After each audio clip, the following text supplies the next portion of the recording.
بسم اللہ الرحمن الرحیم۔ السلام علیکم، ہمارے چینل میں خوش آمدید ناظرین۔ آج آپ کے لیے میں انتہائی خوفناک، سنسنی خیز اور دلچسپ کہانی لے کر آئی ہوں، لیکن کہانی شروع کرنے سے پہلے آپ سے گزارش ہے کہ اگر آپ ہمارے چینل پر نئے ہیں تو ہمارے چینل کو ضرور سبسکرائب کیجیے تاکہ آپ کو ہماری ویڈیوز سب سے پہلے ملیں۔ رات دھیرے دھیرے سے سرک رہی تھی۔ میں پھونک پھونک کر قدم رکھتی جنگل میں داخل ہوئی تھی، مگر ہر طرف گپ اندھیرا دیکھ کر میری سانسیں خشک ہو رہی تھیں۔ پہلے مجھے یہی خیال آیا، کاش دادی کی بات مان کر میں نہ آتی، پر کیا کرتی، پانی کی اشد ضرورت تھی، گھر میں قطرہ پانی نہیں تھا، صبح کا انتظار نہیں کر سکتی تھی۔ صبح کے وقت یہ جنگل جتنا خوبصورت لگتا ہے، رات کے وقت اتنا ہی وحشتناک لگ رہا تھا۔ اب جنگل میں آ تو گئی تھی، مگر ڈر کی شدید لہر میرے جسم میں دوڑی تھی۔ بالٹی پکڑ کر میں مضبوط کرتی ہوئی اپنے قدم دھیرے دھیرے سے بڑھانے لگی تھی۔ ہر طرف بالکل خاموشی پھیلی ہوئی تھی۔ میں نے کنویں کے کچھ فاصلے پر نیچے گرے خشک پتوں پر جیسے ہی قدم رکھا، اس کے شور نے اس خاموش زدہ ماحول میں ارتعاش پیدا کر دیا۔ میرا دل تیزی سے دھڑکنے لگا تھا۔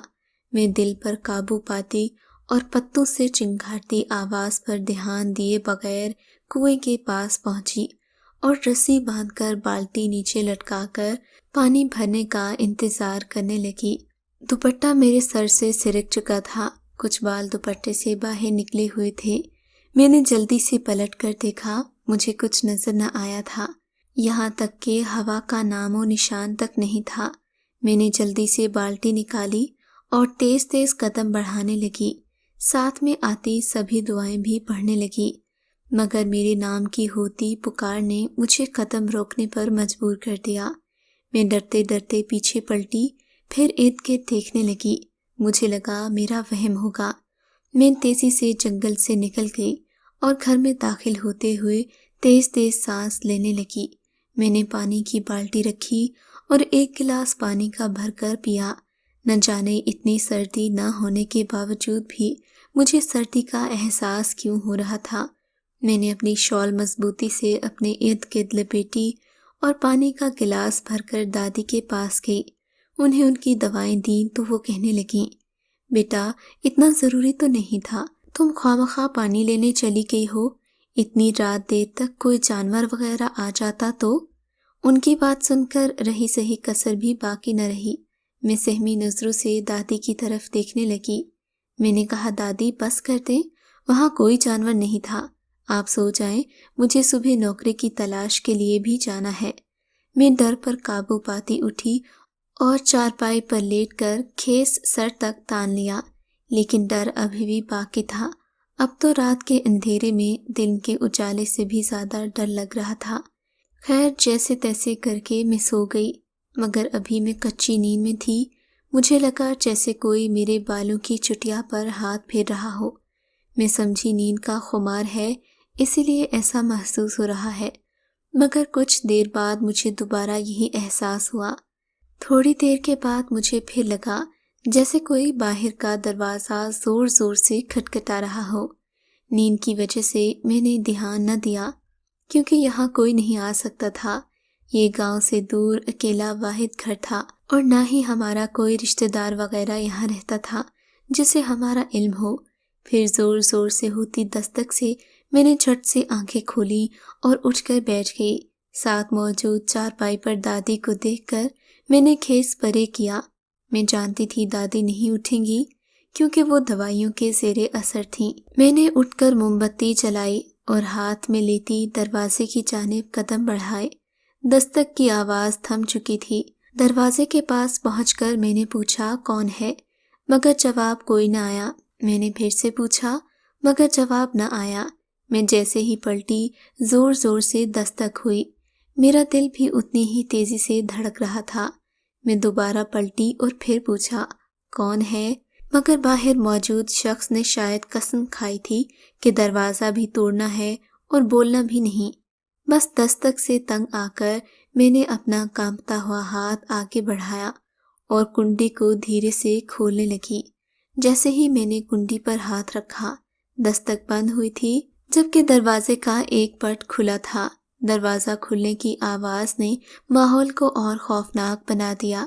موم بتی کی روشنی میں نے باہر دیکھا، مگر سوائے اندھیرے کے کچھ نہیں تھا۔ میرے جسم پر پسینہ نمودار ہو رہا تھا۔ ابھی اس سے پہلے کہ میں دروازہ بند کرتی، تیز جھونکوں نے اس موم بتی کی روشنی کو ختم کیا۔ میری ریڑھ کی ہڈی میں سنسناہٹ ہوئی۔ اب ہر طرف اندھیرا تھا۔ اندھیرے میں ہاتھ مارتی میں نے جلدی سے دروازہ بند کیا اور بھاگتی ہوئی چیزوں میں ٹھوکریں کھاتی چارپائی پر لیٹی۔ میں نے کھیس کو اپنے اوپر مضبوطی سے تان کر پکڑا اور آیت الکرسی پڑھنے لگی۔ میرا سانس پھول چکا تھا اور میں پسینے سے شرابور ہو گئی تھی، مگر ڈر سے قابو کرتی میں جلدی سے سو گئی۔ صبح دادی کی تیز ہوتی آوازوں میں سے میں نے بمشکل آنکھیں کھولی اور جمائے لیتی اٹھ گئی۔ اٹھ کر جلدی سے سارے کام نپٹائے، صاف ستھرے کپڑے پہنے اور شال اچھے سے لیتی دادی کی دعاؤں کے زیر اثر گھر سے نکلی تھی۔ مجھے گھر کو اور دادی کا خیال رکھنے کے لیے نوکری کی اشد ضرورت تھی۔ میں شال کو مضبوطی سے تھامے سڑک پر تیز تیز قدم بڑھا رہی تھی۔ اپنے قدموں کے ساتھ اپنے پیچھے اور قدموں کی چاپ سنائی دی۔ میں نے اپنے قدم روکے اور پیچھے پلٹی، مگر کوئی نہیں تھا۔ میں نے سر جھٹکا اور سامنے دیکھا تو مجھے حیرت کا جھٹکا لگا۔ میرے آگے تقریباً 10 قدموں کے فاصلے پر ایک نوجوان چل رہا تھا۔ میں نے حیرت سے سوچا یہ پہلے تو نہیں تھا، پھر سوچا خیر مجھے اس سے کیا۔ میں کاندھے اچکاتی چلنے لگی۔ میرے ہاتھ میں کچھ ڈاکیومنٹس تھے جو کہ نیچے گر گئے۔ میں نے جھک کر سارے اٹھائے اور کھڑی ہوئی، مگر سامنے کوئی نہیں تھا۔ میں نے ارد گرد دیکھا، مگر میرے علاوہ سڑک پر کوئی موجود نہیں تھا۔ میں نے کڑواہٹ بھرا گھون بھرا اور تقریباً بھاگنے کے انداز میں چلنے لگی، یہ دیکھے بنا کہ سر سے شال سرک چکی ہے اور میرے گھنے بال کسی کو اپنی طرف متوجہ کر چکے تھے۔ میں تقریباً 1 گھنٹے میں بڑے سے آفس میں بیٹھی تھی۔ آفس کا آنر تو آنے کا نام نہیں لے رہا تھا۔ میں نے ارد گرد پورے آفس کا جائزہ لیا۔ آفس بہت خوبصورت تھا۔ سوچوں کا تسلسل تب ٹوٹا جب دروازہ کھلا اور کوئی اندر داخل ہوا۔ میں نے جلدی سے تھوڑی چادر آگے کھسکائی اور چہرے کو ڈھانپنا چاہا۔ وہ شخص سربراہی کرسی پر بیٹھا تھا۔ مجھے دیکھ کر وہ میرا نام پوچھنے لگا تھا۔ میں نے اپنا نام پاکیزہ بتایا تو وہ اور گہری نظروں سے دیکھنے لگا۔ میں اس کی بے باک نگاہوں سے کنفیوز ہونے لگی۔ وہ اٹھا اور قدم قدم لیتا میرے پاس آیا۔ وہ میری کرسی کے بالکل پاس کھڑا ہو گیا۔ بے اختیار میں کرسی کے ساتھ لگی ہوئی تھی اور سہمی نظروں سے اسے دیکھ رہی تھی۔ یہ کیا کر رہے ہیں؟ پیچھے ہٹیں۔ ڈر کے مارے میرے چہرے پر پسینہ آ گیا۔ اس نے خباثت بھری ہنسی سے میری طرف دیکھا اور بولا، میں تمہاری سیلری بڑھا دوں گا اگر تم میری بات مان لو۔ میں نے یہ سنا تو میرے تن بدن میں آگ لگ گئی۔ میں نے پوری جان لگا کر اسے پیچھے دھکا دیا۔ وہ اپنا توازن برقرار نہ رکھ سکا اور خود کو بچانے کے لیے دونوں ہاتھ ٹیبل پر رکھے۔ اس سے پہلے کہ وہ اس کی طرف بڑھتا، ٹیبل پر موجود چائے پر اس کا ہاتھ لگا اور وہ اس کے ہاتھوں پر گری، جس کی وجہ سے وہ بلبلا اٹھا۔ میں اپنے آنسو پیتی چادر پر پکڑ مضبوط کرتی آفس سے باہر بھاگی۔ وہ شخص بلبلاتا ہوا اپنے ہاتھوں کو دیکھ رہا تھا۔ چائے اس کے ہاتھوں کی بجائے اس کے بازوں کو بھی جھلسا رہی تھی۔ وہ زور و شور سے چیخ رہا تھا۔ دوسری طرف میں تقریباً بھاگتے ہوئے جا رہی تھی۔ اس موقع نے مجھے بہت ڈرایا تھا اور یہ ڈر رات کے ڈر پر حاوی ہو گیا تھا۔ میں اندھا دھند بھاگنے لگی اور ساتھ پیچھے دیکھ رہی تھی کہ وہ شخص آ تو نہیں رہا۔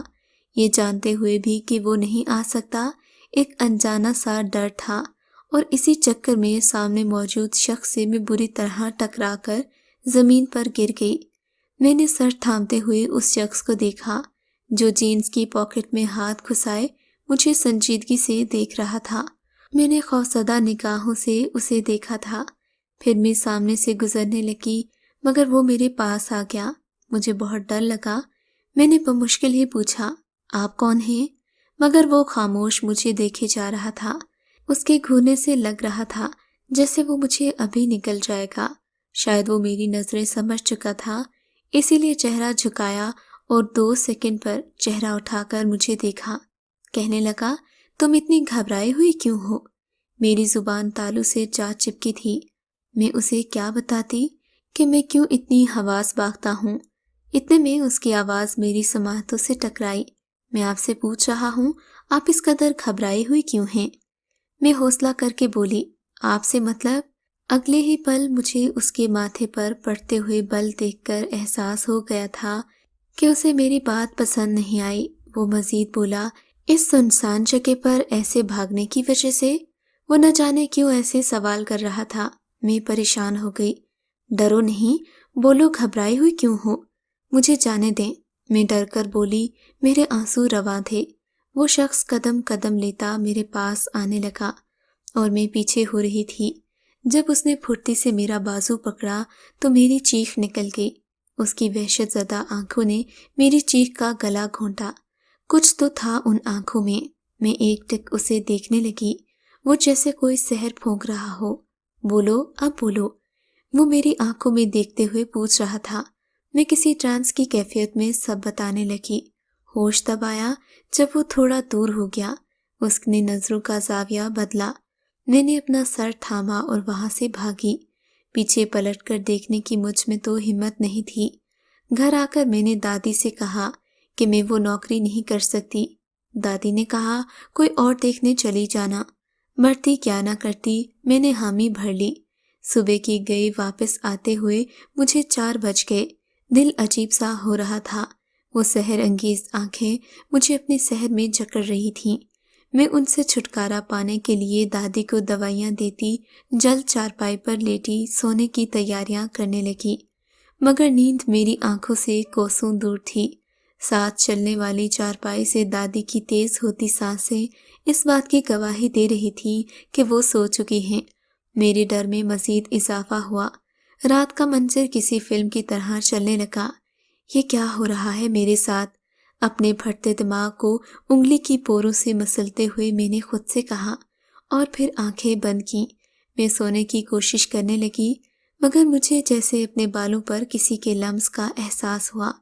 میں نے کھیس اتار کر دیکھا، وہاں کوئی نہیں تھا۔ میں نے دوبارہ سے کھیس اچھے سے سر پر لیا تھا۔ تھوڑی دیر میں کسی نے میرے نام کی سرگوشی میرے کان کے قریب کی۔ میرا دل جیسے دھڑکنا بھول گیا تھا۔ مجھے اپنی موت قریب سے دکھائی دے رہی تھی۔ میں نے زور سے آنکھیں بند کر لیں اور آہستہ آہستہ اپنے منہ سے کھیس اتار کر دیکھا، مگر وہاں کوئی نہیں تھا۔ میں جلدی سے اٹھ کر بیٹھی اور سانس کو بحال کرنے کی کوشش کرتے ارد گرد بھی دیکھا۔ سامنے گھر کی واحد کھڑکی کو کھلے دیکھ کر میں چارپائی سے اتری اور گلے پر ہاتھ پھیرا۔ میرا تو سانس خشک ہو رہا تھا۔ میں دھیرے دھیرے قدم اٹھاتی بامشکل کھڑکی کے پاس پہنچی اور باہر دیکھا۔ ایک مسحور کن خوشبو میری سماعتوں سے ٹکرائی۔ میں نے آنکھیں بند کر کے اس خوشبو کو اپنے اندر اتارا۔ میں اپنا ڈر بھول گئی تھی۔ خوشبو کو جیسے جیسے اپنے اندر اتار رہی تھی، میں مدہوش ہوتی نیند کی وادیوں میں گم ہو رہی تھی اور وہی نیچے گرتی چلی جا رہی تھی۔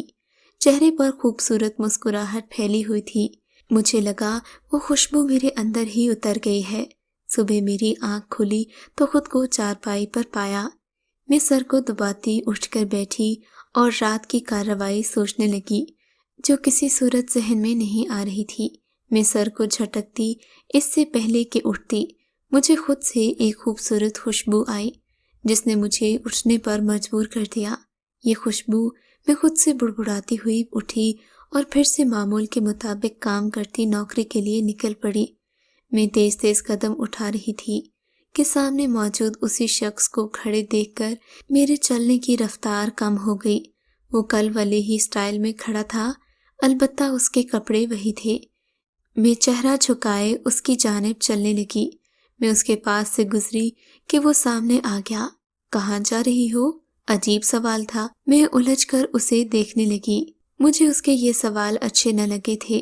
وہ دھیمے سے مسکرایا۔ اس کی مسکراہٹ بھی کسی کو اپنی طرف راغب کر سکتی تھی، مگر وہ اپنی مسکراہٹ جلد غائب کر گیا۔ نوکری کے لیے جا رہی ہو؟ میں نے اس کے اس سوال پر حیرت سے اسے دیکھا۔ مجھے سب معلوم ہے۔ میں حیرت سے ڈوبی ہوش میں تب آئی جب اس نے میرے کان کے قریب جھک کر سرگوشی کی۔ میں بے اختیار 2 قدم پیچھے ہوئی۔ میں حیرت میں ڈوبی ہوئی تھی۔ اس نے اپنا ہاتھ سامنے پھیلایا جسے میں نے ناگواری سے دیکھا۔ نوکری بھی میں دلواؤں گا۔ اس کی اگلی بے تکی بات پر میرا دماغ گھوما اور میں وہاں سے جانے لگی، مگر وہ پھر سامنے آ گیا۔ دوستی کے بغیر تو نہیں جاؤ گی؟ اس بار میری اور اس کی نظریں ملی تھیں اور میں پھر اس کے سحر میں جکڑنے لگی۔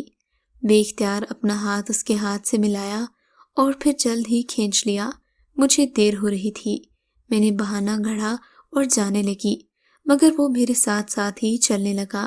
میں نے خوف سے اس کو دیکھا تو اس نے کاندھے اچکائے اور پھر اس نے واقعی مجھے نوکری دلوائی۔ جب بھی میں نوکری پر جاتی وہ راستے میں میرے ساتھ ساتھ ہوتا۔ اس طرح 1 مہینہ ہو گیا تھا، مگر حیرت تو یہ تھی کہ نہ ہی میں نے اس کا نام پوچھا اور نہ اس نے بتایا۔ میں نے اسے اگلے دن نام پوچھنے کا فیصلہ کیا، مگر اس نے یہ کہہ کر ٹال دیا کہ تم جو بھی نام مجھے دو گی مجھے اچھا لگے گا۔ اس کی اس بات پر ہمیشہ کی طرح میں الجھی۔ وہ پھر سے بات کو گھما گیا تھا۔ وہ مجھے اچھا لگنے لگا تھا، پر معلوم نہیں میں اسے اچھی لگتی تھی یا نہیں۔ وہ اکثر میرے بالوں کی تعریف کرتا تھا۔ میں مسکرا اٹھتی۔ آج جب ہم ملے تو وہ حد سے زیادہ سنجیدہ تھا۔ میں نے وجہ پوچھی تو اس نے مجھے کہا کہ وہ مجھے محبت سے زیادہ پسند کرتا ہے۔ میں نے حیرت سے اس کی جانب دیکھا، مطلب کہ شعلہ دونوں طرف بھڑکا ہوا تھا۔ میں نے محسوس کیا کہ وہ کچھ اور بھی کہنا چاہتا ہے، مگر خاموش ہو گیا۔ میں خوش تھی۔ میں نے اس کا دادی کو بھی بتایا۔ وہ بھی خوش ہو گئی۔ کہنے لگی اب ہر وقت میری زبان پر اسی کے قصیدے ہوتے ہیں۔ میں بھی ہنسنے بولنے لگی تھی، جبکہ وہ بولتا کم تھا اور میری باتوں پر مسکراتا زیادہ تھا۔ مگر پھر ایک دن وہ آیا کہ انتظار کرنے کے باوجود بھی وہ نہ آیا۔ میں نے خود کو تسلی دی کہ کسی کام سے گیا ہوگا، مگر اگلے دن بھی وہ نہ آیا۔ میرا چہرہ مرجھا گیا۔ میں اس کے ملنے کو بے تاب تھی، اس لیے جلدی سے گھر سے نکلی، مگر اگلے دن بھی 1 گھنٹے کے انتظار کے باوجود وہ نہ آیا۔ مجھے میرا دل ڈوبتا ہوا محسوس ہوا۔ پریشانی نے ڈیرا ڈالا کہ وہ آ کیوں نہیں رہا۔ انہی سوچوں کے ساتھ میں اپنی کام والی جگہ پر پہنچی۔ واپسی پر بھی وہ نہ آیا تھا۔ میرے دل کو عجیب سی وحشت ہونے لگی۔ دل ویران ہو رہا تھا۔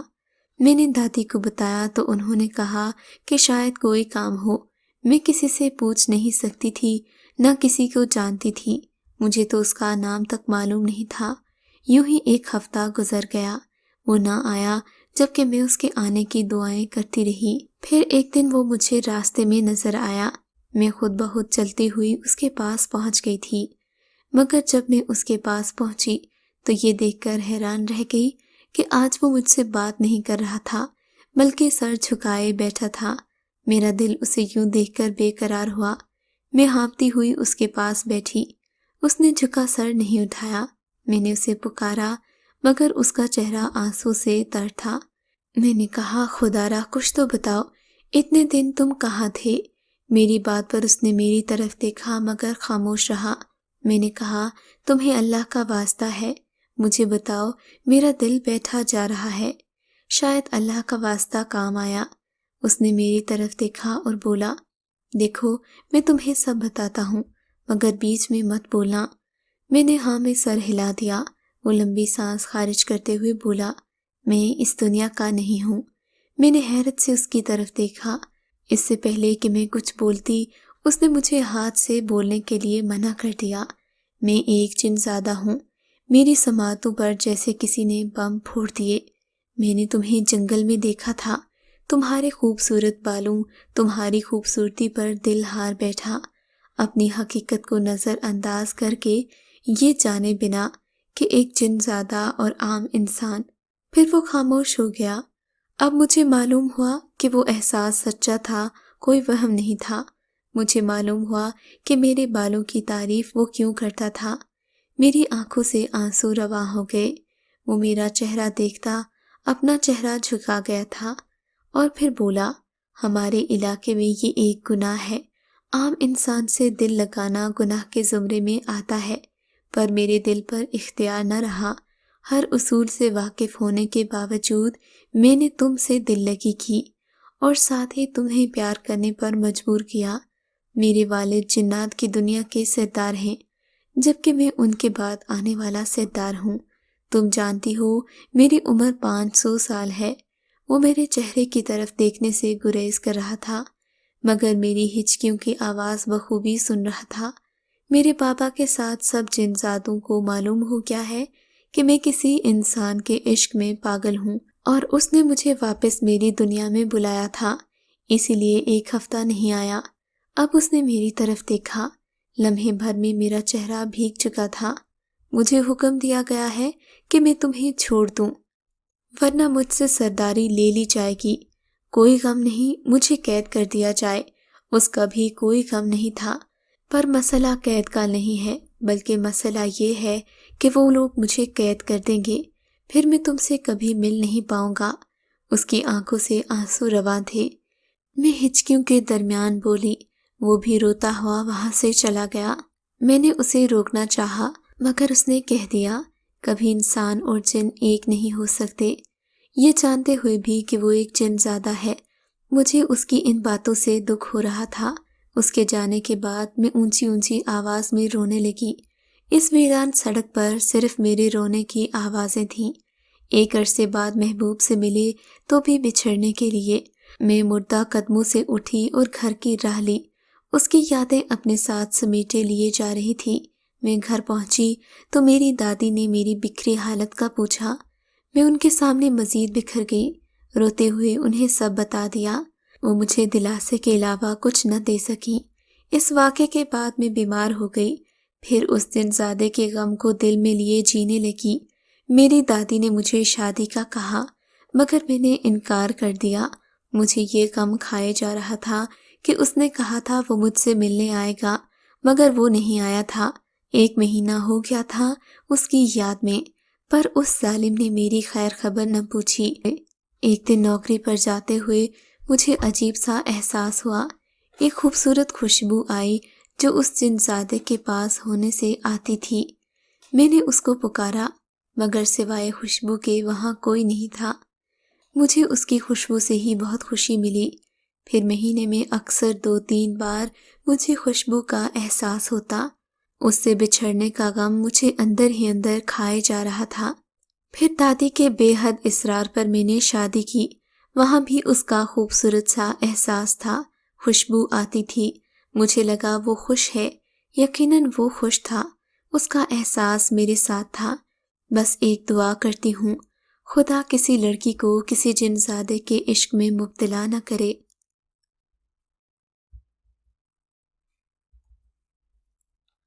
اگر آپ کو یہ کہانی اچھی لگی ہے تو اس ویڈیو کو لائک کیجیے، اور اس طرح کی مزید ویڈیوز دیکھنے کے لیے ہمارے چینل کو سبسکرائب کیجیے۔ اور ہاں، اگر آپ کی کسی دوست، رشتہ دار یا بہن کے ساتھ خدا نہ کرے ایسا کوئی واقعہ پیش آیا ہے تو ہمیں کامنٹ سیکشن میں اس کے بارے میں ضرور بتائیے۔